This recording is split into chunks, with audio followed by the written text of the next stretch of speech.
याणं नमो गच्छायाणं नमो लोये सभ्यसाहूणं। पंच परमेष्टि भगवान की अनंत अनंत सिद्ध परमेष्टि भगवान की 1008 देवादेव आदिनाथ भगवान की 1008 देवादेव श्री राम भगवान की आचार्य भगवान रविसेन स्वामी की आचार्य भगवान विद्यासागर जी महाराज की आचार्य भगवान विशुद्ध सागर जी महाराज की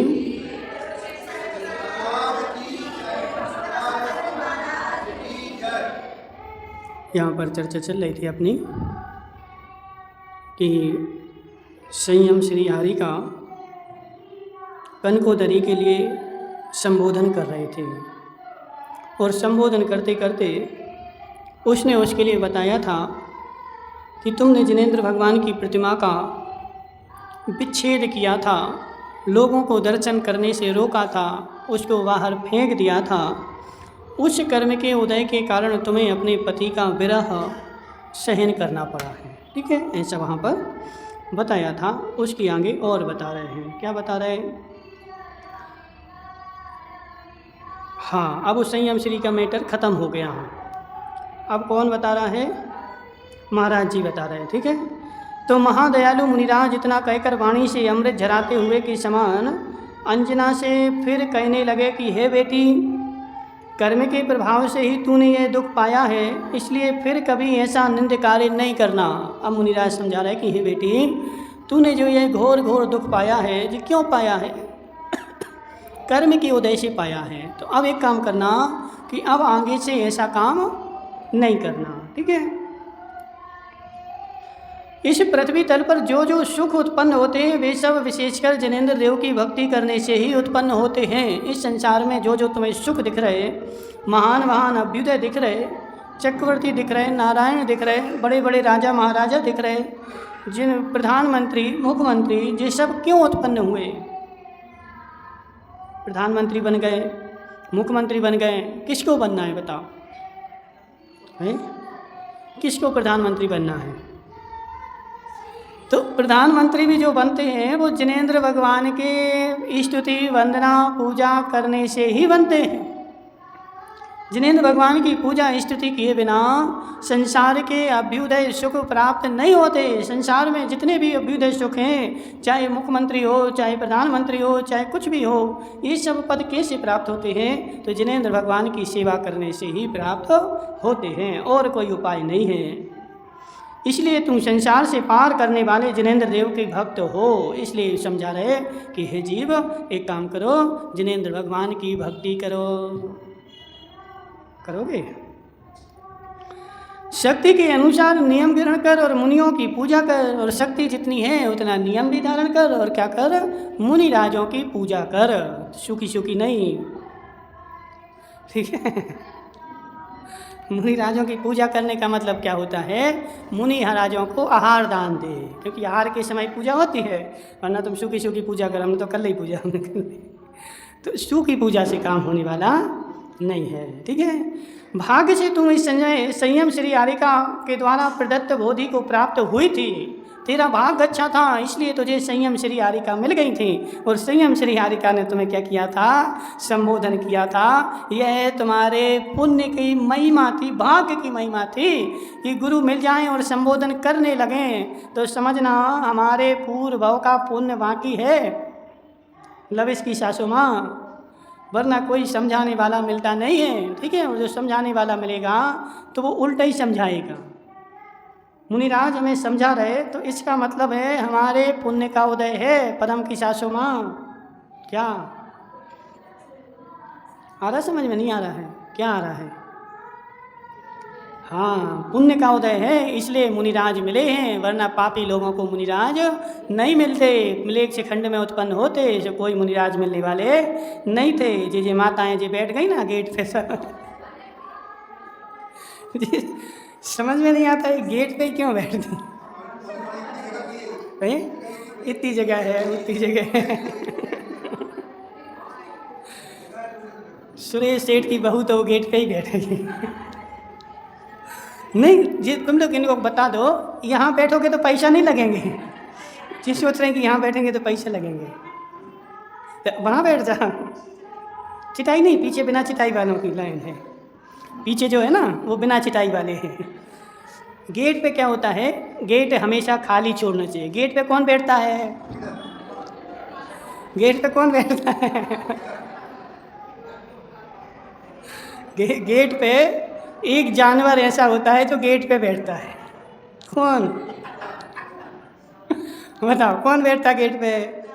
श्वान राज गेट पे बैठते हैं। ठीक है, अपन तो महाराज हैं, श्वान राज थोड़ी है, महाराज हैं महारानी हैं। तो अपन को क्या करना चाहिए, अंदर बैठना चाहिए। ठीक है, और जो श्वान राज हैं वो कहाँ बैठेंगे, गेट पे है। ठीक है, इसलिए ध्यान रखना चाहिए। तो यहाँ क्या चल रहा है कि मुनिराज जो मिले हैं, समझा रहे हैं, हमें ज्ञान दे रहे हैं। तो मुनिराज का मिलना भी हमारे तीव्र पुण्य कर्म का उदय है। तीव्र पुण्य कर्म नहीं हो तो मुनिराज समझाने के लिए नहीं मिलते हैं। ठीक है, इसलिए समझना। आर्या ने जुते बोधि क्या दी, मानो अधोगति में जाती हुई तुझे हाथ का सहारा देकर ही ऊपर खींच लिया है। आर्यका ने तुम्हें सहारा मतलब बोधि नहीं दी, संबोधन नहीं दिया। तुम अधोगति में नरक में जा रही थी तो नरक में तुम्हें हाथ पकड़ के ऊपर खींच लिया, मतलब नरक में जाते को सहारा दे दिया और तुम नरक में जाने से बच गई और अंजना बन गई। देखो कितना बड़ा उपकार कर दिया। ठीक है, यदि नहीं मिलती आर्यका तो वह अंजना जो है कहाँ होती, नरक में होती। ठीक है, यह महाभाग्यशाली गर्भ तेरे उदर में आया है, जो आगे चलकर अनेक उत्तम कल्याणों का पात्र होगा। और तेरे गर्भ में जो बालक है तो तू क्या सोच रही कि इस बालक के कर्म के उदय के कारण मुझे यह दुख हुए हैं। जब से बालक गर्भ में आया तब से मुझे घर से निकाल दिया गया। तो हम क्या सोचते हैं कि यह बालक पापी है, इस पापी के कारण मुझे घर से निकाल दिया गया। लेकिन मुनिराज समझा रहे कि हे जीव, वह मुनिराज वह बालक पापी नहीं है, उस बालक के भाग्य के कारण ही तुम जीवित हो। यदि वह घर में बालक नहीं होता तो तुम जीवित नहीं रहती, तुम्हारी मृत्यु हो जाती। वह बालक जो है महाभाग्यशाली है। अर्पित की दादी कहाँ छोड़े आई अर्पित को, 2 के 4 कर रहा है, 2 की 4 कर रहा है, कर लेने दो। ठीक है, तो तेरे घर में जो बालक है वह तेरे लिए आगे उत्तम कल्याण को देने वाला होगा। हे शोभने, तू इस पुत्र से परम विभूति को विस्तृति को प्राप्त होगी। सब देव मिलकर भी इसका पराक्रम खंडित नहीं कर सकेंगे। यह इतना बलशाली होगा, पराक्रमशाली होगा, सारे देवता भी मिल जाएं तो इसके पराक्रम को खंडित नहीं कर पाएंगे। थोड़े ही दिनों में तुम्हारा पति के साथ समागम होगा और थोड़े दिन में तुम्हारा पति तुम्हें मिल जाएगा। इसलिए हे शुभे, चित्त को सुखी रखो और प्रमाद रहित हो। इसलिए हे शोभने, शुभे क्या करो, चित्त को सुखी रहो और क्या करो, प्रमाद रहित हो। इस प्रकार मुनिराज ने उनके लिए संबोधन दिया। और मुनिराज के ऐसा कहने पर जो अत्यंत हर्षित हो रही थी तथा जिसके नेत्र कमल खिल रहे थे, ऐसी दोनों सखियों ने मुनिराज को बारंबार प्रणाम किया। तदनंतर निर्मल हृदय के धारक मुनिराज उन दोनों के लिए आशीर्वाद देकर आकाश मार्ग से संयम के योग्य स्थान पर चले गए। अब यहाँ तो महिलाएं आ गई, तो अब यहाँ कैसे रह सकते हैं। ठीक है, तो उन महिलाओं को क्या किया, जो संबोधन था वह संबोधन सारा दे दिया और संबोधन दे करके वह मुनिराज आकाश मार्ग से दूसरे स्थान पर चले गए और वह गुफा उनके लिए छोड़ दी कि अब तुम एक काम करो, तुम यहाँ रहो। ठीक है सेठ जी शाम। तो इस प्रकार मुनिराज उनको बार बार संबोधन दे करके और वहाँ से चले गए। और जाने के बाद वे उत्तम मुनिराज उस गुहा में पर्यंकासन से विराजमान थे। इसलिए आगे चलकर यह गुहा पृथ्वी में पर्यंक गुहा इस नाम को प्राप्त हो गई। और वह गुफा कौन सी गुफा के नाम से प्रसिद्ध हो गई, पर्यंक गुफा। क्यों हो गई, क्योंकि पर्यंकासन से मुनिराज बैठे थे। तो वह गुफा आज कहाँ है बताओ,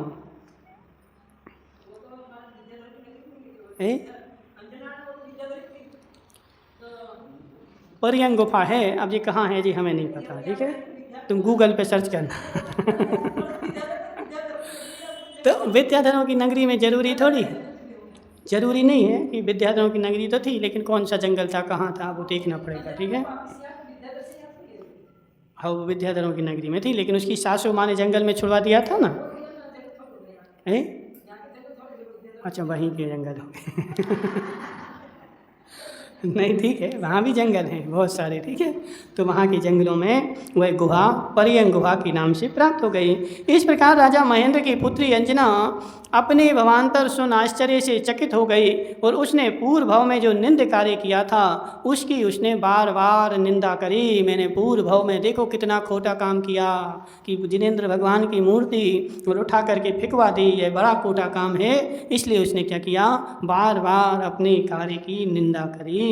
और गौतम स्वामी राजा सैनिक से कहते हैं कि हे राजन, मुनिराज के संगम से जो अत्यंत पवित्र हो चुकी थी ऐसी उस गुहा से में अंजना प्रसव काल की प्रतीक्षा करती हुई रहने लगी और विद्या बल से समृद्ध वसंतमाला उसकी इच्छा अनुसार आहार पान की विधि मिलाने लगी।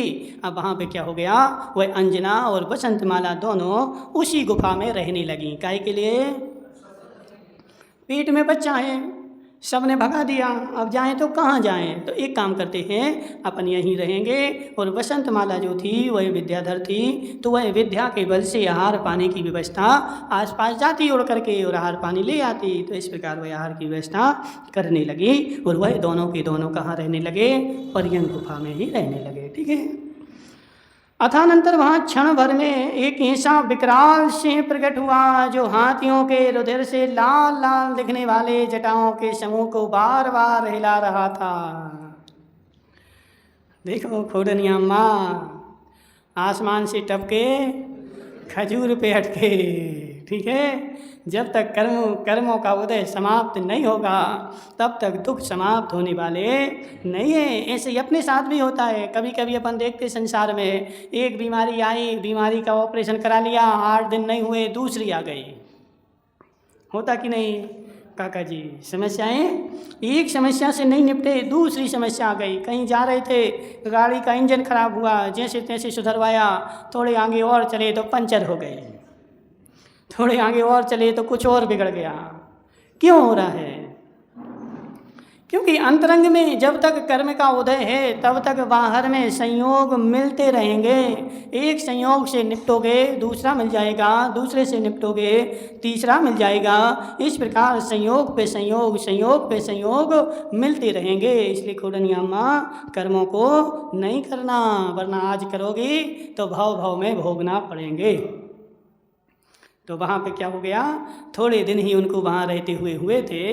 वो थोड़े दिन बाद एक विकराल सिंह आ गया जिसकी दाढ़ी मूँछों में हाथियों के खून लग रहे थे, यानी बड़े बड़े हाथियों को मार करके आया था। ऐसा विकराल सिंह आ गया।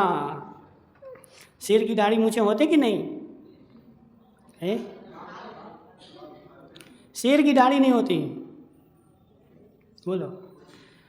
बाघ की नहीं होती, शेर की तो बड़ी बड़ी दाढ़ी होती है, बब्बर शेर होता है, ठीक है।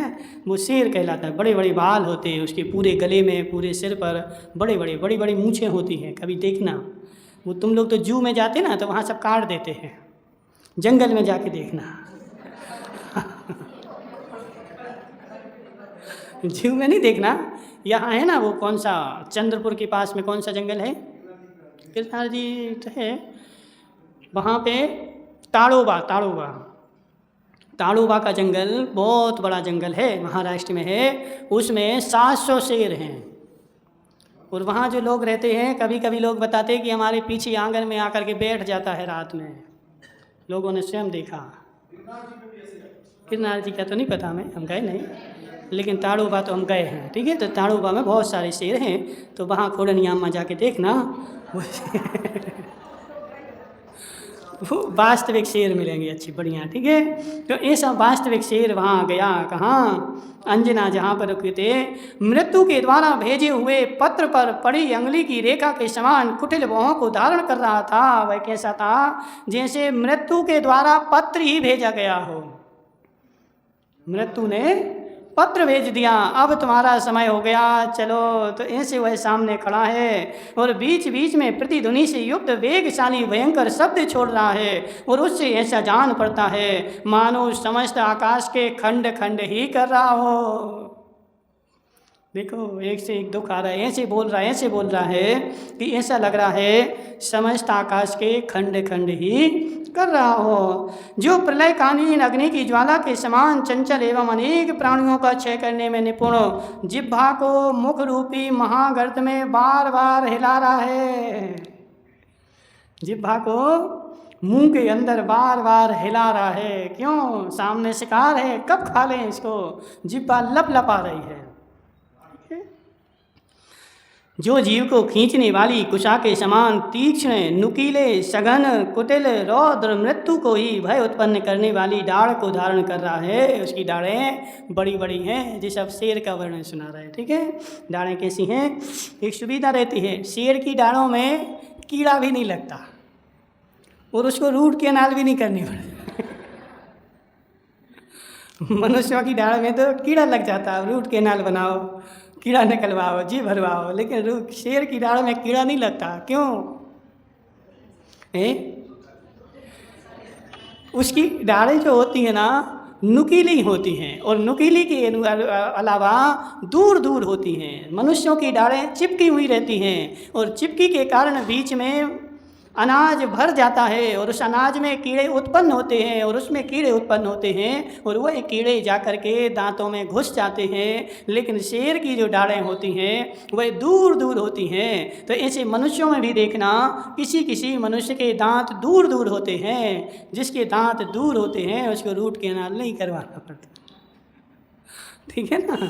और जिसकी डाढ़ें चिपकी हुई होती हैं उसकी डाढ़ों को बार बार सुधरवाना पड़ता है। तो उसकी डाढ़ें कैसी थी? नुकीली थी। जो उदित होते हुए प्रलयकालीन सूर्य बिंब के समान लाल वर्ण एवं दिशाओं को व्याप्त करने वाले भयंकर नेत्रों से युक्त थी। जिसकी पूंछ का अग्रभाग समस्त मस्तिष्क पर रख रखा था। पूंछ इतनी लंबी थी कि पूंछ का अग्रभाग कहाँ था? तो मस्तिष्क पे रख रखा था।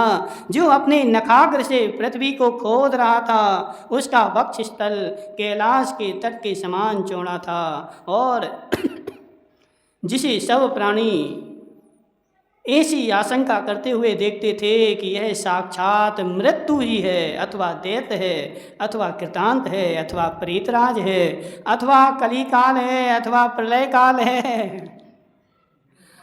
कैसे देखते थे शेर को? साक्षात यमराज है, अथवा यमराज का ही अंत करने वाला है, ये तो यमराज को भी मार डालेगा। ऐसा भयंकर कौन है? शेर है। अब बताओ सुरेंद्र भाई, तुम्हें ऐसा शेर मिल जाए तो क्या करोगे? महाराज हम क्या करेंगे? वो ही करेगा जो करना होगा। हमारा तो कोई चलने वाला नहीं है। यदि ऐसा शेर हमें मिल जाए तो उसको जो करना होगा वो ही करेगा, ठीक है ना।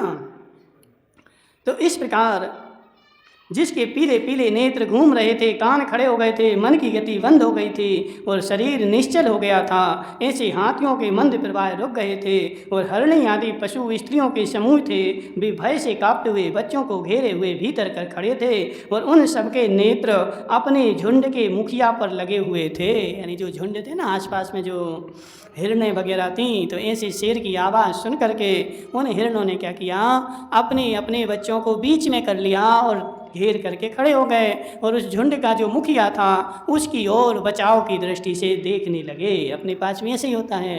अब काका जी के यहाँ क्या हो, कोई इनकम टैक्स का छापा पड़ जाए तो बच्चे क्या करेंगे? काका जी को देखेंगे, काका जी संभालो, सत्य कि नहीं? बस तो ऐसे ही होता है, ठीक है। जो सिंह की गर्जना से भयभीत हो रही थी तथा जिसका शरीर काँप रहा था, एंजी अंजना ने यदि उपसर्ग से जीती बचूंगी तो शरीर और आहार ग्रहण करूंगी, अन्यथा नहीं। इस प्रकार अवलंबन के साथ आहार और शरीर का त्याग करके और संलेखना धारण कर ली। अब यही उपाय है, क्या करें बताओ। इतना विकराल शेर खड़ा है तो उसने क्या की? 2 प्रकार की संलेखना होती है। कौन कौन सी बताओ?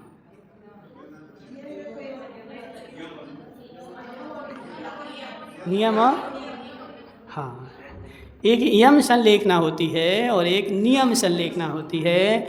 तो मुनिराज के लिए भी लिखा हुआ है, यदि मुनिराज किसी जंगल से गुजरते हैं तो नियम संलेखना लेकर के गुजरते हैं।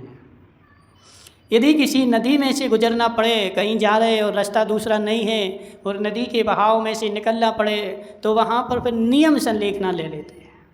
कहीं जंगल में रुकना पड़े तो नियम संलेखना ले लेते हैं। ठीक है, नियम संलेखना का मतलब क्या, इस परिस्थिति में जब तक हैं, जब तक आहार पानी का त्याग, यदि इस परिस्थिति से निपट गए, बाहर चले गए, तो आहार जल का ग्रहण करेंगे और अन्यथा आहार जल का हमारा त्याग। तो जी कौन सी संलेखना होती है, तो तुम लोग भी ले लिया करो। ठीक है, खुद नियम, इतना तो नियम कर सकती। शाम को भोजन कर लिया, शाम को भोजन करने के बाद नियम संलेखना धारण कर लो। यदि सुबह तक जीवित बचेंगे तो फिर सुबह मंदिर से आने के बाद भोजन करेंगे, नहीं बचेंगे तो आहार जल का हमारा त्याग है। नियम तो कर लेता बस। हाँ, मतलब संलेखना नहीं लो, लेकिन आहार जल का त्याग कर दिया। कब तक के लिए, हो सकता है रात में अटैक आ जाए तो क्या करोगे, कोई भरोसा थोड़ी है।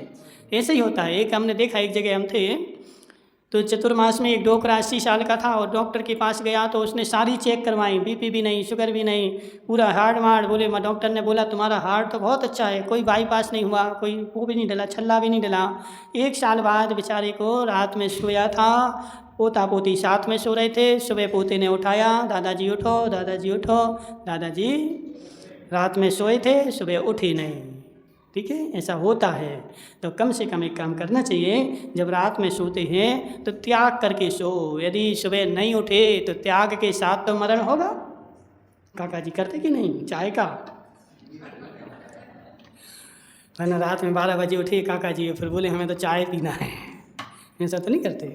तो कम से कम रात में सोते समय तो चारों प्रकार के आहार का त्याग करके सोना चाहिए। तो आले यहाँ पे क्या किया उसने, अंजना ने नियम संलेखना ले ली कि यदि इस परिस्थिति से शेर से बचेंगे तो हम आहार जल त्याग करेंगे, वरना हमारा संलेखना। और इसकी सखी वसंतमाला इसे उठाने में समर्थ नहीं थी, इसलिए शीघ्रता से आकाश में उड़कर पक्षी की तरह व्याकुल होती हुई मंडलाकार भ्रमण कर रही थी। अब उसकी सखी ने देखा शेर आ गया, अब उसने उसको उठाने का प्रयास तो किया, लेकिन उसकी जो विद्या थी वो इतनी बड़ी विद्या नहीं थी कि वो 2 जनों को उठा करके आकाश में उड़ सके। तो उसने क्या किया, वो अकेली उड़ गई और अकेली उड़ करके वहीं अंजना के आस-पास में पक्षी की तरह क्या कर रही है, भ्रमण कर रही है। क्यों, अब इसका क्या होगा, इसका क्या होगा, ऐसी चिंता लग रही उसको।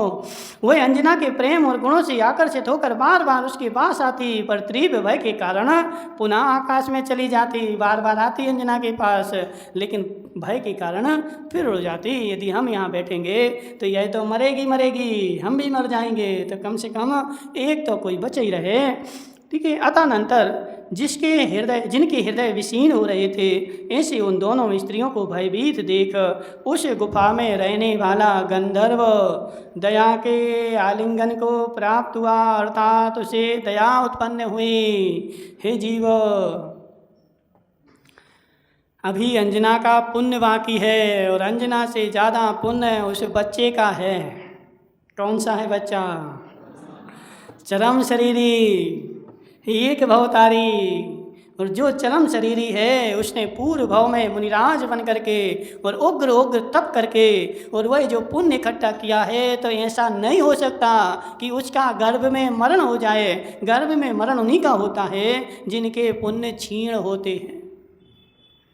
सेठ जी साहब, जिनके पुण्य जोरदार होते हैं, अच्छे होते हैं, वह मर करके भी जिंदा हो जाते हैं, और जिनके क्षीण होते हैं वह गर्भ में आकर के ही मरण को प्राप्त हो जाते हैं। माता पिता गर्भ में ही बेचारे के बच्चे के टुकड़े टुकड़े करा करके और फिकवा देते हैं। हे जीव, वह जो जीव था मंद पुण्यात्मा था, इसलिए माता पिता ने उसको फिकवा दिया। लेकिन यहाँ जो गर्भ में जीव है यह तीव्र पुण्यात्मा है, एक भवतारी, चरम शरीरी, इसलिए इसका गर्भ में मरण हो जाए ऐसा संभव ही नहीं है। और उसके पुण्य के योग के कारण वहाँ का जो देव था, वो क्षेत्रपाल था, उसके मन में दया उत्पन्न हुई और उसने बचाने की सोची। लेकिन कैसे कैसे बचाएगा अपन कल देखेंगे। ओम नमः सिद्धिभ्याम।